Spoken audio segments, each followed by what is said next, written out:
AP మద్యం కేసులో ముగ్గురు కీలక నిందితులకు సుప్రీంకోర్టు తాత్కాలికంగా ఊరట కల్పించడం అనేది రాష్ట్ర రాజకీయాల్లో పెద్ద చర్చకు దారితీసినట్లుగా కనిపిస్తుంది. హైకోర్టు ఇచ్చిన బెయిల్ రద్దు ఉత్తర్వులపై అత్యున్నత న్యాయస్థానంపై స్టే విధించడం, నిందితులు లొంగిపోవాల్సిన అవసరం లేదని స్పష్టం చేయడం వెనుక అనేక రాజకీయ సమీకరణాలు ఉన్నాయని వైఎస్ఆర్సీపీ మద్దతుదారులు బలంగా నమ్ముతున్నట్లు తెలుస్తుంది. ఇది మాజీ ముఖ్యమంత్రి వైఎస్ జగన్మోహన్ రెడ్డికి, ఆయన పార్టీకి రాజకీయంగా అపారమైన బలాన్ని చేకూర్చిందని అంటున్నారు. కేసుల విషయంలో కూటమి ప్రభుత్వం చేస్తున్న రాజకీయ దురుపయోగ ప్రయత్నాలను ఈ తీర్పు ఒక జవాబుగా నిలిచిందని వైసీపీ వర్గాలు ఆరోపిస్తున్నాయి. రాజకీయ కక్ష సాధింపు చర్యలంటూ వైఎస్ఆర్సీపీ మొదటి నుంచి చేస్తున్న విమర్శలకు ఈ తాత్కాలిక ఉత్తర్వులు ఒక న్యాయపరమైన ధృవీకరణగా ఉపయోగపడుతుందని జగన్ అభిమానులు అంటున్నారు. కీలక వ్యక్తులకు లభించిన ఈ ఉపశమనం గత ప్రభుత్వం హయాంలో ఎలాంటి తప్పులు జరగలేదనేది చెప్పేందుకు ఒక సాక్ష్యంగా వాడుకునే అవకాశం ఉంది. ముగ్గురు నిందితుల్లో మాజీ ముఖ్యమంత్రి కార్యాలయంలో పనిచేసిన ఇద్దరు అధికారులు, ఒక ప్రముఖ సిమెంట్ సంస్థకు చెందిన డైరెక్టర్ ఉండడం గమనార్హం.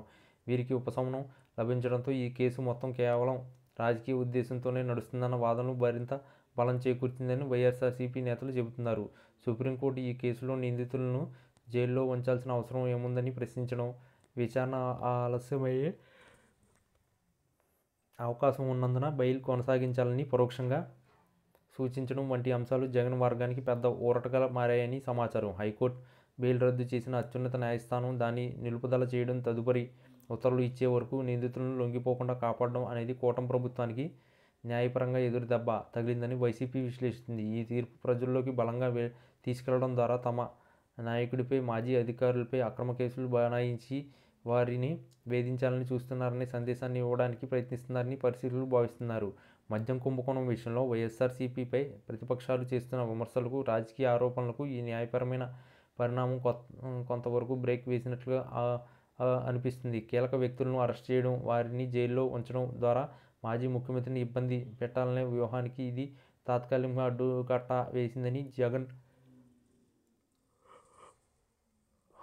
మద్దతుదారులు అంటున్నారు. సుప్రీంకోర్టు ఆదేశాలతో ఈ కేసు విషయంలో తదుపరి విచారణ ఎలా జరుగుతుందనే దానిపై సర్వత్రా ఆసక్తి నెలకొంది. అంతిమంగా ఈ తీర్పును వైఎస్ జగన్ రాజకీయ అస్త్రంగా ఉపయోగించుకుని తమపై జరుగుతున్న దాడిని సమర్థవంతంగా ఎదుర్కొనేందుకు ప్రయత్నిస్తున్నారని రాజకీయ విశ్లేషకులు అభిప్రాయపడుతున్నారు. మొత్తం వ్యవహారం ఎన్నికల ముందు జగన్కు నెత్తిగా రాజకీయంగా పెద్ద బలాన్ని ఇచ్చిందనే భావన బలపడుతుందని వైఎస్ఆర్సీపీ అంటుంది. ఈ వ్యవహారం వైఎస్ జగన్మోహన్ రెడ్డి తమ పార్టీ శ్రేణుల్లో స్థైర్యాన్ని నింపడానికి, ప్రతిపక్ష విమర్శలను తిప్పికొట్టడానికి ఒక అవకాశంగా మారుతుందని రాజకీయ వర్గాలు చెబుతున్నాయి. సుప్రీంకోర్టు తీర్పును తమ అనుకూలంగా మలుచుకుని తాము పక్షంగా ఉన్నామని ప్రజలకు తెలియజేసే ప్రయత్నం చేశారని అంటున్నారు. అంతేకాకుండా త్వరలో జరగబోయే ఎన్నికల్లో ఈ కేసు అంశాన్ని, దీని వెనుక ఉన్న రాజకీయ కక్ష సాధింపు ధోరణిని ప్రజల ముందు ఉంచి సానుభూతి పొందడానికి కూడా ఈ తీర్పు దోహదపడుతుందని జగన్ సపోర్టర్లు ఊహించి సానుభూతిని పొందడానికి కూడా ఈ తీర్పు అంటున్నారు. ఈ పరిణామం ద్వారా రాజకీయ ప్రత్యర్థులకు చేస్తున్న ఉచ్చు నుంచి తాము సురక్షితంగా బయటపడ్డామనే సంకేతాన్ని పార్టీ కేడర్కు బలంగా పంపిణీ చేయొచ్చు. ముఖ్యంగా రాజకీయంగా ఇబ్బందుల్లో ఉన్న తమ పార్టీ శ్రేణులకు ఈ సుప్రీంకోర్టు తీర్పు ఒక నైతిక విజయాన్ని అందించాయని వైఎస్ఆర్సీపీ బలంగా విశ్వసిస్తుందని సమాచారం.